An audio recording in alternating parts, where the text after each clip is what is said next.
네, 살아있는 사람이라면 특정한 목적을 가지기 마련입니다.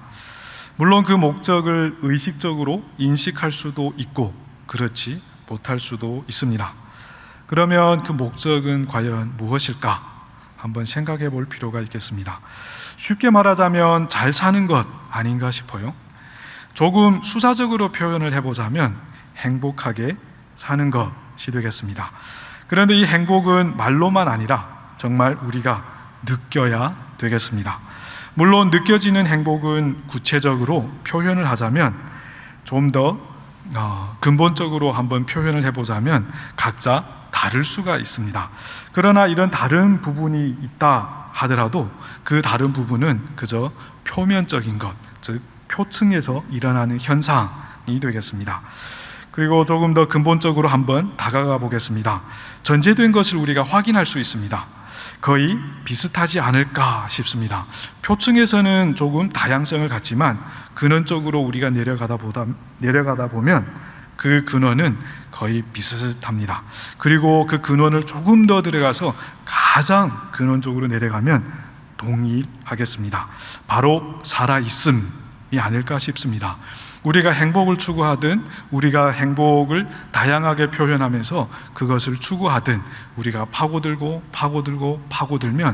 우리가 살아있어야 그 모든 것이 세워진다라는 말씀이 되겠습니다. 오늘 함께 우리가 나눌 말씀은 요한복음입니다. 요한이 말하는 이 복음, 그리고 복음이라고 하는 것은 복된 소리라는 뜻이잖아요. 사람이 목적하는 것도 행복입니다. 무엇인가 연결되는 것 같지 않습니까? 함께 이 본문을 살피면서 그 연결되는 것이 어떻게 연결되는 것인지 한번 확인해 보도록 하겠습니다. 요한은 예수님의 12사도, 물론 가룟 유다가 간 다음에 마띠아가 들어오기는 하지만 전체적으로는 12사도 가운데 한 명입니다. 그리고 12사도를 또 크게 두 등분으로 나누면 3명은 늘 예수님과 더욱 가까이 있었던 것 같습니다. 그 3명 중에 한 명이기도 합니다. 별명이 2개 있습니다. 혹시 아시나요? 하나는 우리가 잘 아는 사랑의 사도라고 불려지는 그 별명이고요. 또 하나는 이 사랑의 사도라고 불려지기 전에 별명입니다. 성질이 아마 어마어마했던 것 같아요. 우리의 아들이죠. 번개의 아들, 과광 치는 그런 번개의 아들입니다. 그 에피소드를 우리가 살펴보면 이렇습니다. 복음을 전했습니다. 예수님을 전했죠. 그리고 이것이 진리다라고 전했는데 그 말 사람들이 받아들이지 않았어요. 그러니까 화가 단단히 난 것 같아요. 예수님한테 이렇게 얘기합니다. 주님, 하늘로부터 번개를 쳐서 다 죽여버리면 안 되겠습니까? 그 성격이 우리가 느껴집니다. 그래서 우리의 아들이 되었습니다. 그런데 오순절 성령님이 오시고 그는 완전히 다른 사람이 되었습니다. 사랑의 사도가 되었죠. 그런데도 바뀌지 않는 모습은 여전히 있는 것 같습니다. 요한복음을 뜯어가면서 하나하나 읽다 보면 그 우레 같은 성격이 조금씩 묻어있는 것 우리는 확인할 수 있습니다. 요한 1, 2, 3서도 그렇고 계시록도 마찬가지입니다. 오늘 우리가 요한복음 1장 1절에서 5절을 살필 텐데요. 이 요한복음 1장 1절에서 5절은 사실 요한복음 서론 중에서도 서론이 되겠습니다. 요한복음 서론은 1장 1절에서 18절까지인데 이 서론을 또 2개로 나누면 1장 1절에서 5절은 좀 더 포괄적인 서론이 되고, 그리고 6절에서 18절은 이 포괄적인 서론을 바탕으로 해서 전개되는 좀 더 디테일한 그런 서론이 되겠습니다. 1절에서 5절 가운데 중요한 단어들을 제가 나름 꼽아봤습니다. 하나는 태초, 하나는 말씀, 또 하나는 만물, 그리고 생명, 빛, 그리고 좀 부정적인 뉘앙스가 있는 어두움이 되겠습니다. 요한복음은 아마도 이런 내용들로 꽉 차 있지 않을까 싶습니다. 아마 복음이라는 측면에서 생각하면 생명과 빛과 연관이 아주 많을 것 같습니다. 요한복음 시작은 이렇게 시작을 합니다. 태초에 라고, 마치 창세기를 시작하는 그 분위기와 아주 비슷합니다. 물론 번역하는 그 내용은 똑같기는 합니다. 하지만 어떤 번역본에서는 요한복음의 이 태초를 창세기 1장 1절의 태초보다도 좀 더 앞당겨 있는 시간인 양 번역하는 부분들도 있기는 합니다. 창세기는 시작할 때라는 뉘앙스가 좀 강한가 하면 요한복음 1장 1절의 이 부분은 그 시작점보다 좀 더 앞당겨 있는 그런 뉘앙스까지 포함이 되는 것을 우리는 알 수 있습니다. 태초에 누가 계셨을까요? 우리는 여러 가지 생각을 할 수 있는데 요한은 태초에 말씀이 계셨다라고 얘기를 합니다. 말씀 도라고 하는 거죠. 물론 주변에 이상한 사람들도 있기는 합니다. 도를 아십니까? 하는. 하지만 여기에서 우리는 말씀으로 번역이 되는데 이 말씀이라고 하는 거가 사실은 로고스 도라고 하는 개념이 좀 더 정확한 번역 아닌가 싶기도 합니다. 아무튼 말씀으로 번역이 되었습니다. 말씀. 왜 말씀으로 번역을 했을까? 말씀. 아마도 이 말씀이 가장 핵심이기 때문에 그런 것 같습니다. 물론 긍정적으로도 핵심이고 부정적으로도 핵심인 것 같아요. 하나님께서 세상을 만들 때 뭐로 만드셨어요? 말씀으로 만드셨잖아요. 가장 핵심인 것은 맞습니다. 그리고 사람이 타락할 때도 무엇으로 타락을 했습니까? 말씀으로 타락을 했잖아요. 하나님 말씀을 듣지 않고 뱀의 말을 들었잖아요. 그래서 거기에도 핵심인 것 같습니다. 그래서 긍정적으로도 핵심이고 부정적으로도 핵심입니다. 혹시 뉴스 볼 때 이런 타이틀 혹시 보셨습니까? 말. 안 보셨군요. 저는 너무너무 인상 깊어서 기억하고 있습니다. 보통 보면 이슈가 생기는 이유가 다 말 때문인 것 같아요. 말을 아로 했냐 어로 했냐, 아니면 뉘앙스를 이렇게 했냐 저렇게 했냐. 아무리 좋은 뉘앙스여도 내가 싫어하는 사람이라면 무조건 싫어하는. 아무튼 그래서 그 뉴스의 타이틀을 말. 그 타이틀을 만든 사람이 성경을 알고 만들었는지는 모르겠습니다. 아무튼 성경은 이 세상은 말로 되었고, 그리고 이 세상이 문제가 발생할 때도 말 때문이다 라고 합니다. 그래서인지 사도 요한은 자기의 복음서를 시작할 때 가장 근원적인 시간을 표현하는 태초라고 하는 그 표현 뒤에 바로 말씀을 소개를 합니다. 태초에 누가 계셨냐? 말씀이 계셨답니다. 그러면 이 말씀은 혼자 계셨냐? 아닙니다. 말씀은 하나님과 같이 계셨답니다. 계시는 분이 누구이냐에 따라서 어마어마하잖아요. 계시는 분은 하나님이십니다. 총장도 아니고 총통도 아니고 대통령도 아니고 주석도 아니고 어떤 회장도 아니고 하나님이라고 하는 그 가장 위에 계시는 그 존재로 소개를 합니다. 그러면 말씀은 이 하나님과 같이 계셨으니까 어마어마한 신분을 갖고 있는 것은 분명합니다. 그런데 더욱 놀라운 표현이 바로 뒤에 따릅니다. 이 말씀이 곧 하나님이다 라고 소개를 합니다. 갸우뚱하죠. 하나님이 두 분이신가? 아니면 한 분인데 이름이 다른가? 라는 생각. 아니면 두 역할이 어떻게 하나로 이렇게 같이 있을 수 있을까? 아니면 말씀이 하나님인가? 아니면 하나님은 말씀인가? 아니면 하나님은 하나님대로 있고 말씀도 하나님인데 말씀으로 표현을 했을까? 등등 나름의 여러 가지 추측들을 우리가 할 수 있습니다. 하지만 여러분들이 잘 알고 있다시피 우리가 고백하는 하나님은 성부, 성자, 성령 세 개의 위격을 가지시지만 본질은 하나이신 삼위일체 하나님입니다. 여기에서 말씀은 우리가 요한복음을 쭉 읽어 내려가면 제2위격이신 예수님이시다라는 것을 우리는 알 수 있습니다. 이 말씀이 하나님과 같이 계셨다라고 하는 이 부분만 보더라도 그의 신분은 어마어마한 것을 우리가 감을 잡았는데 그 이상으로 소개를 하고 있다는 겁니다. 곧 하나님이다 라고 얘기합니다. 이 1절을 요한은 아마 말하고 난 다음에도 부족한 것 같다는 생각이 든 것 같아요. 그래서 2절에서 한 번 더 요약을 해줍니다. 그가 태초에 하나님과 함께 계셨고 라고 얘기를 합니다. 그가 태초에 하나님과 함께 계셨고, 요 짧은 두 구절 가운데 태초라고 하는 단어를 두 번이나 씁니다.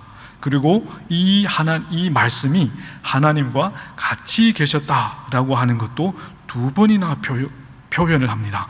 그리고 이 두 절을 가지런히 이렇게 쭉 나열을 하면 그 가운데 곧 하나님이시다라고 하는 거가 센터에 위치를 하고 있는 것을 우리가 확인을 할 수 있습니다. 어마어마한 파워를 가지고 어마어마한 신분을 가지고 그의 근원을 따져보면 더 이상 그보다 더 근원적으로 계실 가능성이 있는 존재는 아무도 없는 태초라고 하는 그 근원을 소개를 합니다. 그가 어떤 일을 하셨을까요? 단순하게 태초에 계셨을까? 하나님과 함께 위풍당당하게 신분을 자랑하면서 계셨을까? 그가 하나님이다 라고 하는 것을 자랑하면서만 있었을까? 아닌 것 같습니다. 3절을 볼까요? 만물이 그로 말미암아 지은 바 되었으니 지은 것이 하나도 그가 없이 된 것은 없다 라고 얘기를 합니다. 그가 창조자다 라고 여기서 선포를 하는 겁니다.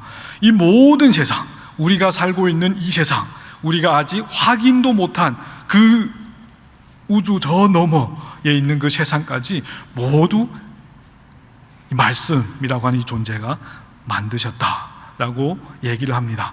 아주 긍정적이죠. 아주 엄청 파워풀한 이 존재가 만드셨다고 하니까 긍정적으로 우리는 자연스럽게 생각을 합니다.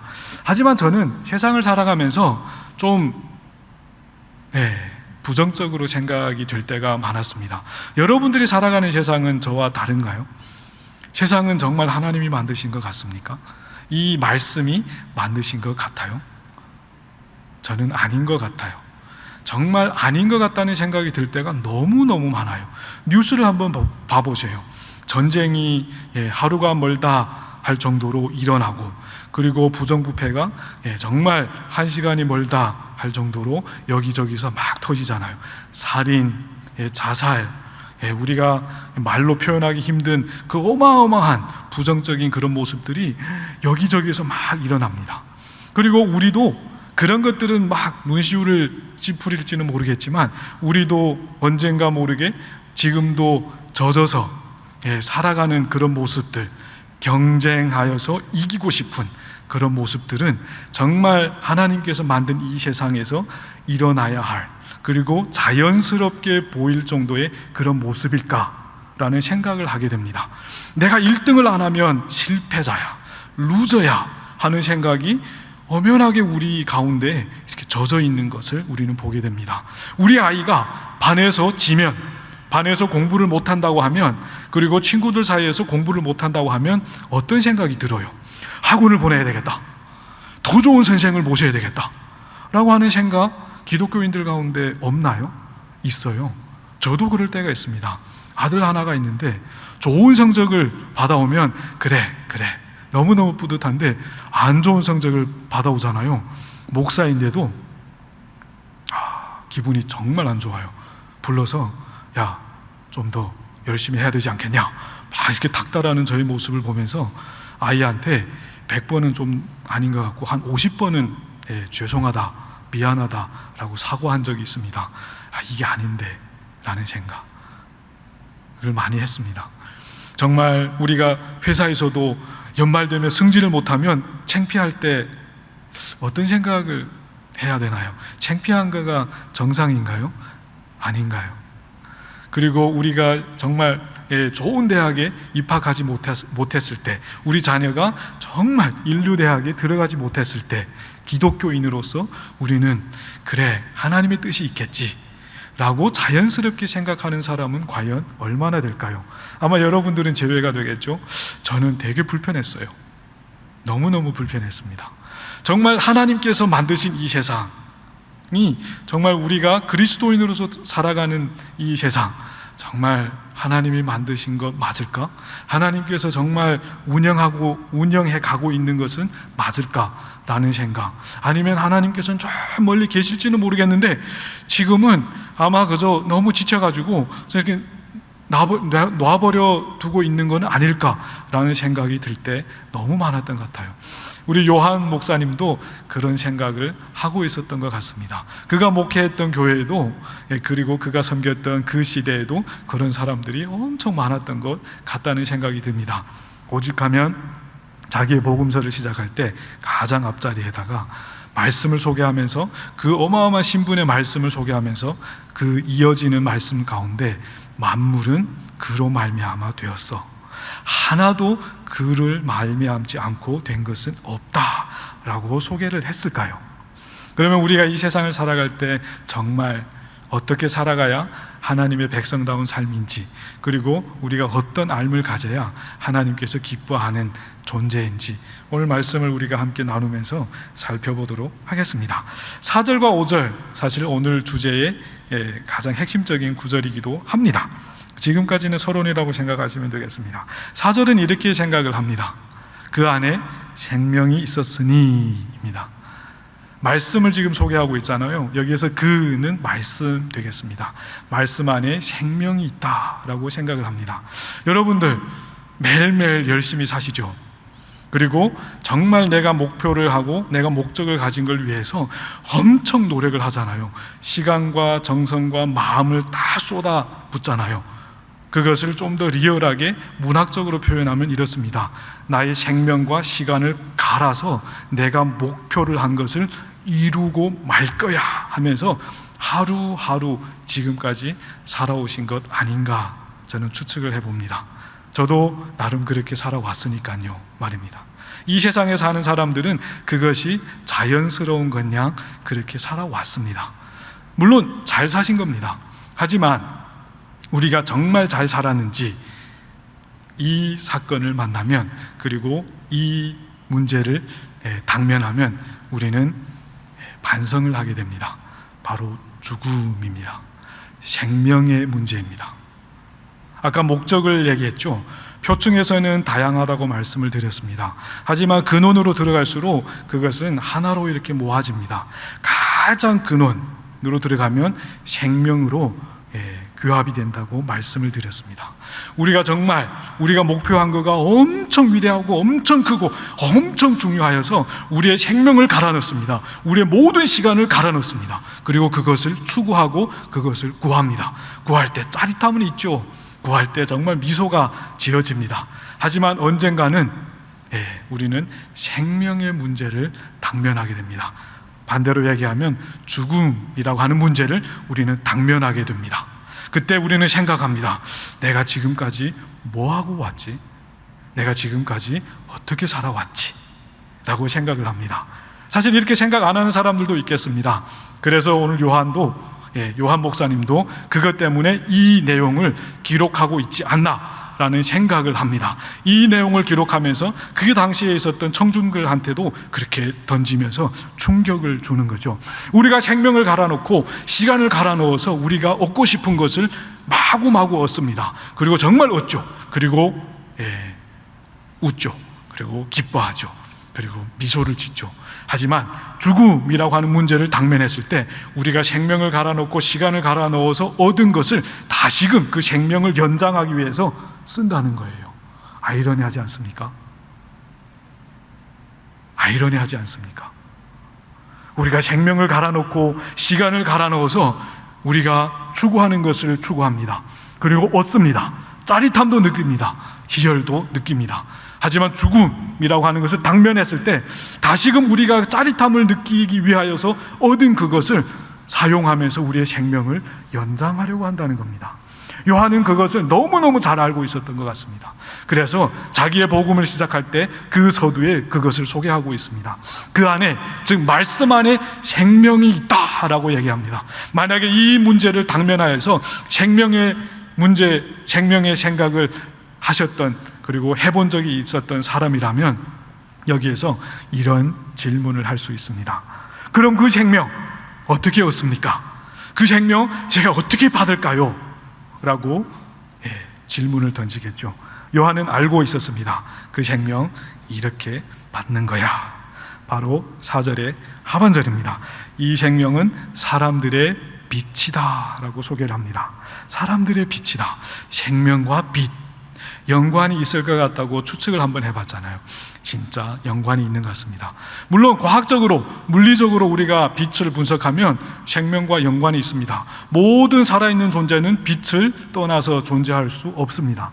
그래서 우리는 그걸 간단하게 광합작용이라고 하잖아요. 그렇죠? 그래서 식물들도 그렇고 동물들도 그렇고 인간들도 그 빛을 받아야 건강하게 생명을 나름 유지해 간다, 그리고 성장해 간다라고 말씀을 합니다. 하지만 여기에서는 과학적인 그런 질문이나 아니면 그런 의구심을 갖고 이 얘기를 한 것은 아닌 것 같습니다. 빛의 속성 가운데 이런 속성이 있음을 아마 요한은 우리한테 던져주고 싶지 않았나라고 생각을 해봅니다. 바로 비추심입니다. 비추심은 어디에서 어디까지라고 하는 것을 알게 하는 그런 부분이 있습니다. 빛은 어디에서 어디까지, 그리고 드러나게 하고 보여지게 하고, 심지어 또 추상적으로 가면 이런 것도 있습니다. 깨닫게 하고, 그래서 인사이트 이런 얘기도 하잖아요. 깨닫게 하고, 알게 하고, 보게 하고 라고 하는 것도 우리는 생각할 수 있습니다.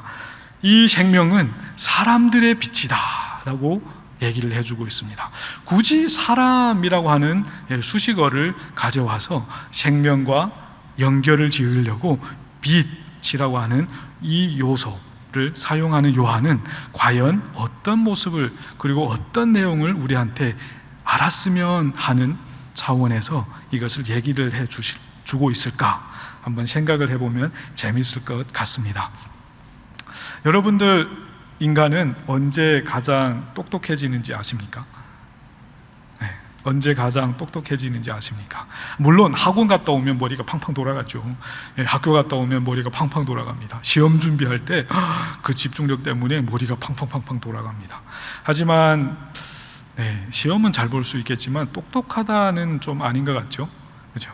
똑똑하다는 것은 정말 안 하면 안 되는 것을 알고, 안 해도 되는 것은 알고, 그리고 하면 안 되는 것을 알아서 하면 안 되는 것은 안 하고, 해도 되고 안 해도 되는 것은 시간이 넉넉할 때는 하되, 시간이 급하거나 아니면 다른 더 중요한 일이 있을 때는 옆에다 놔두고, 안 하면 안 되고, 그리고 가장 급선무이고 중요한 것은 할 줄 알고, 일단 판단을 하고 할 줄 아는 사람이 가장 똑똑한 사람이 아니겠습니까?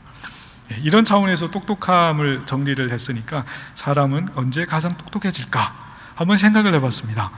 그러고 보니까 사람은 죽음을 앞둘 때 가장 똑똑해집니다. 그때 정말 명석해집니다. 생명이 얼마 안 남았잖아요. 그러면 안 하면 정말 안 되는 것만 합니다. 그때 여유를 부리는 사람은 거의 없을걸요. 정말 가장 똑똑해지는 순간은 죽음을 앞둔 사람 아닌가 싶습니다. 그래서인지 요한도 여기에서 생명을 우리한테 소개해주는 이유 아닌가 싶습니다. 인류 역사를 보더라도 저의 이런 주장이 설득력을 가집니다. 여러분들, 인류 5천년 역사를 돌이켜보면, 우리가 정리를 해보면 축의 시대라고 하는 시대가 있습니다. 즉, 이 인류 역사 가운데 기둥과 같은 시대를 축의 시대라고 합니다. 참 묘하게도 동양과 서양 같은 시기입니다. 기원전 5세기에서 3세기입니다. 서양 쪽에서는 어떤 인물들이 등장을 했냐면 소크라테스, 플라톤, 아리스토텔레스, 잘 아시죠? 스토아 학파, 에피쿠로스 학파, 이런 등등 사람들이 등장을 합니다. 동양 쪽에서는 어떤 사람이 등장할까요? 노자, 공자, 맹자, 순자, 묵자, 이런 사람들 다 자죠. 선생을 자라고 부르니까 다 자인 겁니다. 같은 이름을 지은 것은 아닙니다. 참 신기해요. 기원전 5세기에서 3세기 요 사이, 동양과 서양 같은 시간대에 축의 시대입니다. 그리고 인류 역사는 그때에 만들어진 문학 작품들을 재해석하면서 지금까지 계속 먹고 살아왔던 것 같아요. 서양에서는 그 이후의 철학을 플라톤의 주석이라고까지 얘기할 정도 아닙니까? 동양에서도 마찬가지입니다. 사서삼경, 읽어보지는 않았겠지만 혹시 읽어보신 분들도 있겠지만 사서삼경은 지금까지도 고전 중에 고전으로 읽어야 되는 책의 1순위로 꼽히는 책들입니다. 다 그맘때에 만들어졌습니다. 그러면 왜 그때 초기 시대가 형성이 되었을까 한번 생각을 해봤습니다. 인류 역사 가운데 가장 최초로 어마어마한 죽음을 맞이했던 시대였습니다. 예전에는 전쟁이 일어나면 사용했던 무기들은 되게 초라했습니다. 나무, 뼈를 갈아서, 아니면 돌을 갈아서 이런 것들이었습니다. 그리고 가장 고급진 무기라고 하면 청동 무기였습니다. 청동 무기는 몇 번 사용하면 굉장히 쉽게 무딥니다. 그래서 더 이상 살상하기가 힘들어지죠. 어마어마한 힘을 사용합니다. 하지만 고맘때에 어떤 문명이 들어서냐면 철기 문명이 들어섭니다. 무기가 철로 바뀝니다. 철은 뼈나 돌이나 청동하고 비교가 안 되죠. 싸움 나면 철은 100명, 200명을 죽여도 잘 무뎌지지 않습니다. 그래서 살상이 어마어마하게 일어납니다. 사람들은 충격에 빠집니다. 패닉이 일어나는 겁니다. 생명은 뭘까? 죽음이라는 것은 뭘까? 왜냐하면 눈 떠서 있는 동안 나를 에워싸고 있는 것은 모두 다 죽음이니까. 자고 일어나면 어제까지 살아있던 사람이, 친구가, 부모가, 자녀가 죽어서 없어요. 그러면 죽음이 뭘까? 살아있으면 뭘까? 어떻게 하면 살까? 라고 하는 생각을 엄청 많이 합니다. 그래서 정리한 거가 바로 그때입니다. 묘하게 그때입니다.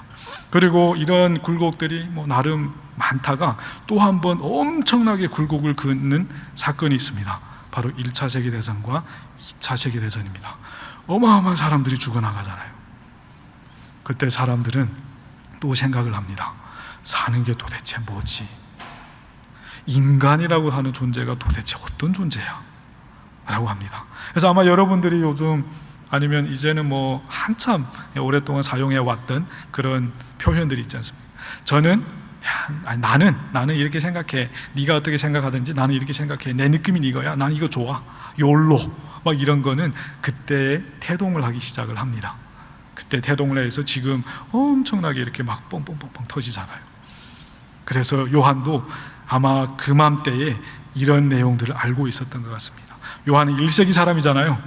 알렉산더 대왕이 대륙을 평정해가면서 어마어마한 사람들을 죽여나갑니다. 그리고 이어지는 1세기에 사람들은 그 후유증에서 아직 벗어나지 못한 것 같아요. 그래서 이런 문제들을 계속 안고 오는 가운데 예수님이 오셨고, 요한은 예수님을 만났고, 그리고 그 복음을 깨닫게 된 겁니다. 그래서 나름 영감을 받으면서 이 요한복음을 정리를 합니다. 그리고 이 내용이 바로 복음이야 라고 하면서 여기다가 적는 거죠. 그래서 그 안에 생명이 있다 라고 얘기를 합니다. 그리고 이 생명은 사람들의 빛이다 라고 얘기를 합니다. 그러면 빛은 비춰야 되겠죠. 왜냐하면 생명을 전달하는 방식도 이 비춤이라고 하는 그 방식이기 때문에 그렇습니다. 5절입니다. 빛이 드디어 비춥니다.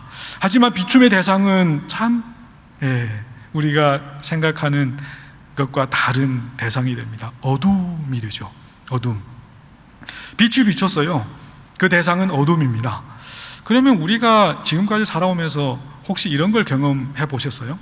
지금도 밤이니까 낮에도 불을 켰더라고요. 왜냐하면 창문이 바로 연결이 안 되니까 불을 켜요. 불을 켜면 환하잖아요. 불을 끄면 어때요? 어둠이 금방 들이웁니다. 다시 불을 켜면 어둠이 물러갑니다. 이게 물리 세계에서 일어나는 현상이에요. 빛이 들어왔는데, 빛이 비쳤는데 어둠이 안 물러가는 것은 상상하기 힘들잖아요. 집에 한번 가서 테스트를 한번 해보십시오. 여기에서 지금 불을 끄면 난리 나겠죠. 집에 가서 한번 불을 한번 껐다 켰다 혹시 예외가 있는지 한번 확인해 보십시오. 아마 평생 하셔도 예외는 없을 거예요. 그런데 5절을 한번 읽어드릴까요? 빛이 어둠에 비추되 어둠이 깨닫지 못하더라. 빛이 어둠에게 비춥니다. 어둠을 대상으로 해서 어둠에게 비춥니다. 깨닫게 하려고 비추는 거겠죠. 5절을 바탕으로 우리가 생각을 하면, 그런데 이 어둠은 안 깨달을래 라고 합니다. 마치 의지가 있는 것처럼 여기에서 행동을 하는 거예요. 빛이 어둠에게 비춰요. 깨닫게 하려고. 그런데 빛은 버팁니다. 나 안 깨달을래. 너 비춰봐. 나 안 깨달을래. 이렇게 하는 거예요. 참 희한하잖아요.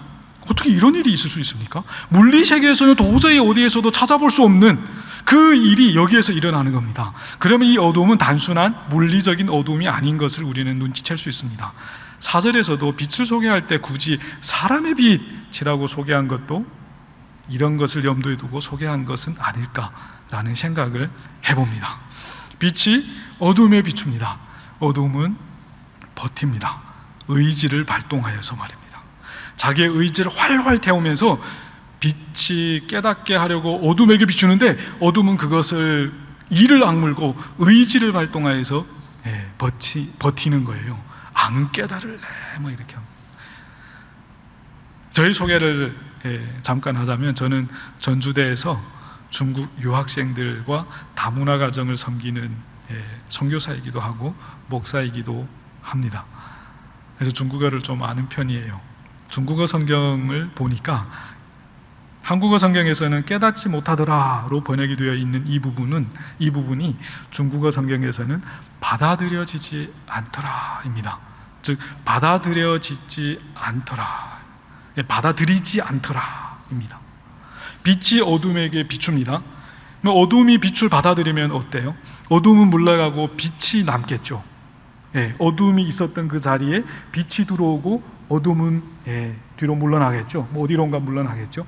그런데 어둠은 그 빛을 항거를 하는 거예요. 안 받아들이려고, 받아들이지 않으려고 이렇게 와 버티는 거예요. 한국어 성경은 깨닫지 않으려고 이렇게 버티는 겁니다. 그런데 놀랍게도 제가 궁금해서 혹시 두 개 외에 다른 또 번역은 없나, 혹시 또 다른 뜻은 없나 찾아봤습니다. 헬라어로는 이렇게 발음을 합니다. 가텔라벤입니다. 가탈라보라고 하는 분사가 바뀌는 건데요. 동사가 바뀌는 건데요. 어떤 뜻이 하나가 추가가 됩니다. 저는 굉장히 놀랐습니다. 승리하다, 이기다 라는 뜻입니다. 깨닫지 못하다, 받아들이지 않다, 깨닫다, 받아들이다는 두 개 어떻게 연결이 되죠? 시차가 좀 있긴 합니다. 깨닫는 거가 우선이겠죠. 그리고 이어지는 거가 받아들인다로 이렇게 어떻게든지 연결고리를 지으면 시차는 좀 있겠지만 연결이 됩니다. 그런데 또 하나의 뜻을 찾았는데 이기다입니다. 이기다. 그러면 번역하면 이렇습니다. 빛이 어둠에 비추되 어둠이 이기지 못하더라입니다. 와, 이거 완전 뜻이 다르죠. 그래서 영어 성경을 막 이렇게 뒤져봤습니다. 뒤져보니까 2011년을 기준으로 해서 제가 보는 NIV라고 하는 버전의 성경을 보니까 그 전의 번역은 깨닫지 못하더라, understand라고 번역을 하는데 2011년 이후부터는 overcome으로 번역을 하더라고요. 이기지 못하더라로 번역을 합니다. 그러면 어떤 것을 선택을 해야 할까요? 번역할 때 진짜 난감합니다. 한글에도 헬라어 단어처럼 이 세 개의 뜻을 다 포함하는 그런 단어가 있다면 번역하기가 굉장히 쉽겠죠. 그 단어를 쓰면 바로 대항이 되니까. 하지만 한국에는 깨닫다, 받아들이다, 이기다, 이 세 단어를 포함하는 단어는 아직까지는 제가 못 찾았습니다. 아마 그 당시 번역하든 한국어를 번역하든 한글 성경을 번역하든 그분도 찾지 못한 것 같아요. 그래서 막 고민하다가 깨닫다라고 번역을 한 것 같고요. 중국어 번역은 막 고민하다가 기도하면서 막 고민하다가 받아들이다 이렇게 번역을 한 것 같습니다. 영어 성경도 처음에는 그렇게 막 하다가 NIV가 최소한 그러다가 2011년부터 다시금 하다가 이기다로 번역을 바꾸더라고요. 그래서 가지고 고민을 했습니다. 야, 이 세 개가 어떻게 연결이 되지? 고민을 하다가 이렇게 연결이 되는 걸 발견했습니다. 빛이 어둠에 비춥니다. 어둠은 의지를 발동하여서 그 빛이 비추는 것을 저항을 합니다. 물론 빛이 비추는 것도 빛이 의지를 발동하여서 비추는 거죠. 그렇죠? 근데 어두움도 거기에 맞대항하여서 의지를 발동하여서 저항을 하는 거예요. 그러면 파이팅이 일어나는 거잖아요. 이렇게 충돌이 일어나는 거잖아요. 충돌이 일어나면 누가 이기든 지든 승부가 가려져야 될 거 아니에요. 누가 이길까요? 빛이 이기는 겁니다. 빛이 이기는 겁니다. 빛이 어둠에게 비춥니다. 어둠은 의지를 발동하여서 그 빛이 비추는 것을 끝까지 버티면서 안 받아들이지 않으려고, 깨닫지 않으려고 계속 저항을 합니다. 하지만 그때 포기를 모르는 이 빛은 계속 비추는 겁니다. 포기를 모르는 이 빛은 정말 끝까지 이렇게 비추는 겁니다. 사실 비추는 거가 너무너무 인격적이라는 걸 아십니까? 여기에서 소개된 이 빛, 사람의 빛이라고 하는 이 빛은 사실 말씀 안에 있는 생명이잖아요. 그러면 더 거슬러 올라가면 말씀이잖아요. 말씀의 신분이 어떤가요? 하나님과 같이 계셨어요. 하나님이라고 하십니다. 그의 근원을 한번 따져보면 태초입니다. 이 세상에서 말씀보다 더 근원적이고 그의 신분보다 더 높은 존재 찾아낼 수 있을까요? 세상에서 또 모든 황제들을 다 모아봐요. 세상에서 또 모든 대통령들을 다 모아봐요. 그의 신분에 다가갈 수 있는지. 그 정도 신분을 가지면 저 같으면 갑질하고도 남았습니다. 너 안 받아들일래? 멱살을 잡고 끌고 왔을 겁니다. 하지만 그 신분을 가지고, 그 파워를 가지고, 그 근원을 가진 이 빛이, 이 말씀이 선택한 방법은 비추심입니다. 스스로 깨닫기를 바라는 비추심, 포기를 모르는 그 비추심, 계속 비추는 겁니다. 끝까지 비춥니다. 어두움은 의지를 활활 태우면서 그 빛이 비추심을 끝까지 저항하려고, 받아들이지 않으려고, 깨닫지 않으려고 끝까지 이렇게 버티는 거예요. 저항을 하는 겁니다. 하지만 빛의 의지는 더욱 강력한 거였습니다. 어마어마하게 강력한 거였습니다. 깨달을 때까지, 받아들일 때까지 계속 비추는 겁니다. 왜 이럴까? 은혜인 것 같습니다. 여러분들은 모르겠어요. 제가 처음 교회 가서 정말 예수님을 주님으로 고백할 때까지 필요한 시간은 8년이었던 것 같습니다. 처음부터 교회 가서 주님으로 고백을 못했어요. 그게 어떻게 쉽게 됩니까? 물론 쉽게 하는 사람도 있긴 하더라고요. 저는 이해가 잘 안 됐습니다. 야, 진짜 너는 신기하다. 진짜 특별한 은혜인 것 같다. 라고 얘기하면서도 이해는 못했어요. 왜냐하면 저는 8년이 걸렸으니까요. 보이지도 않고 만져지지도 않고, 주변 사람들은 뭐 이걸 봤다 저걸 봤다 하는데 저는 아무것도 보이지 않아요. 심지어 보고 싶어가지고 어릴 때 20대였습니다. 성경을 펴고 잤어요. 혹시 이러면 볼 수라도 있을까? 안 보여요. 들리지도 않고 보이지도 않고 주변에서는 간증을 엄청 하는데 저하고는 아무런 상관이 없었어요. 8년 동안. 근데 8년이 지나니까 물론 많은 일들이 있었죠. 깨닫게 되더라고요. 받아들여지게 되더라고요. 그래서 예수님은 저의 주인이십니다. 하나님은 진짜 우주를 창조하신 우주의 왕입니다. 창조주이십니다.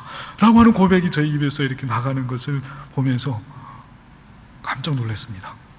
물론 그때 요한복음을 깨닫지는 못했습니다.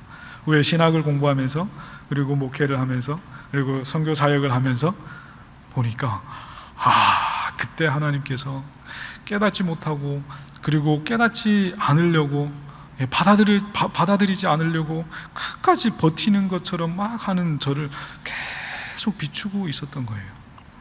이 빛이 이기신 거예요. 너무 감사한 거예요. 감사합니다. 당신이 포기하지 않아서, 그리고 당신이 이겨주셔서 드디어 저는 당신을 주님으로, 당신을 저의 왕으로, 우주의 왕으로 고백하게 되었습니다. 라고 하였습니다. 하지만 참 사람은 간사한 것 같아요. 그렇게 비추심을 받고 오랜 시간 동안 비추심을 받고 회개하고 주님을 받아들인 저이지만, 사역을 하는 동안에 전도를 할 때 한 10번 전도를 하여서 10번 만나서 예수님을 소개하고 뭐 이렇게 하여서 받아들이지 않잖아요. 화가 막 나요. 완악한 놈인가. 물론 말은 못하죠. 그러면서 얘를 내가 더 만나야 돼. 이 사람 내가 계속 만나야 돼. 이 사람 선택받은 사람 아닐 거야. 뭐 이런 생각을 하고 있더라고요. 주님은 저를 8년 비춰줬는데, 그리고 지금도 계속 비추고 계시는데, 뿐만 아니라 우리가 세계로 확장을 하면 이 세상 타락한 다음부터, 물론 타락하기 전부터 계속 비추고 계셨는데 지금까지 비추고 계시고 앞으로 예수님 오실 때까지도 비추실 것이고, 예수님 오신다면 더욱 찬란하게 빛으로 충만할 거 아니에요? 근데 저는 그 비춤을 받고 그 은혜를 받은 자였지만 사역의 현장에서, 삶의 현장에서 그런 비춤의 자비로운 모습은 본받지 못했던 것 같습니다. 근데 어느 날 이 부분이 딱 깨달아지면서 아니구나, 정말 포기를 모르는 그런 주님의 자비로우신 비추심, 은혜로운 그 비추심을 닮아가야 되겠구나. 급할 필요가 없구나. 그러면서 하나 반성한 거가 있습니다. 물론 그럴 때도 있죠. 전에 공부를 하면서 이런 얘기를 제가 들었던 적이 있습니다. 물론 틀린 건 아니지만 우리가 그것을 모든 상황에서 모든 사람들한테 적용하는 것은 좀 조심을 해야 되겠다라는 생각을 한 것이 있습니다. 내가 이 사람을 오늘 만났는데 이 사람 다시 만날 기회가 없지 않냐? 급해지잖아요. 그러면 저를 이렇게 밀어붙여요. 어떻게든지 복음을 전하려고. 그러다 보면 굉장히 실수를 하게 돼요. 예의도 아니고, 그리고 좋은 것을 주기는 하지만 받는 상대는 되게 기분이 나쁠 수가 있잖아요. 그렇잖아요. 그래서 주님은 이러지 않으셨는데, 내가 이 사람을 평생, 그리고 이 사람이 죽든지 아니면 제가 죽든지, 내가 오늘 이 만남이 마지막일 수는 있겠지만 다른 사람이 또 만날 수도 있잖아요. 그죠? 저는 저한테 주어진 이 만남의 시간을 최대한 하나님의 빛, 말씀의 빛을 은은하게 비춰주면 되는 거예요. 급할 필요가 없이. 그러면 그 사람이 이 자리를 떠나서 누군가를 만나면서 그것을 바탕으로 해서 또 비춤을 받을 거 아니에요. 하나님의 비추심이 저 한 사람만 통하여서 비추신다라고 하는 그런 생각은 참 좋은 생각일 수도 있겠지만 반성을 해야 할 부분이 너무 많지 않나라는 생각을 해봅니다. 특히 유학생들을 섬기면서 정말 그런 생각을 많이 해봤습니다. 아무리 그렇게 같이 스터디를 하고 같이 놀아주고 그리고 성경을 얘기해주고 심지어 그렇게 섬겨주고 해도 몰라요? 좌절감이 오죠. 그런데 이런 부분들을 다시 묵상하고 다시금 볼 때에 아니야, 나는 지금 내가 하나님께서 비춰라 하는 분량만큼 비춰주면 나의 임무는 끝이다. 나머지 부분은 하나님께서 또 누군가를 통해서 계속 비추심을 이어갈 것이다 라는 생각을 하게 되었습니다. 여기에 오신 여러분들도 그 하나님의 비추심, 포기를 모르는 그런 비추심을 쭉 받아오신 것 아닌가 싶어요. 그래서 이 시간, 요즘 시대에 이 시간에 발걸음을 여기까지 옮겨주시고 같이 기도하고 같이 말씀을 묵상하고 하는 것 아닌가라는 생각을 해봅니다. 그래서 여러분들 삶의 현장, 그 현장이 세상의 기준으로 보면 높고 낮음, 넓고 좁음, 깊음, 얕음 있을지는 모르겠습니다만은 하나님께서 여러분들을 선택하셨을 때 여러분들이 그 삶의 영역에서 비췄으면 하는 그 빛의 분량은 하나님 보시기에 동일하다. 하나님 마음을 시원하게 해드리는 부분에 있어서는 동일하다라는 생각을 저는 감히 해봅니다. 그래서 이후에 지속되는 우리의 삶이 길이는 넓이는 어느 정도 될지는 모르겠습니다만은 그 허락된 그 삶의 영역 가운데서, 시간 속에서, 그리고 그 공간 가운데서 우리가 하나님께서 비췄으면 하는 그 빛을 은은하게, 젠틀하게, 나이스하게 비추는 저와 여러분 되었으면 합니다.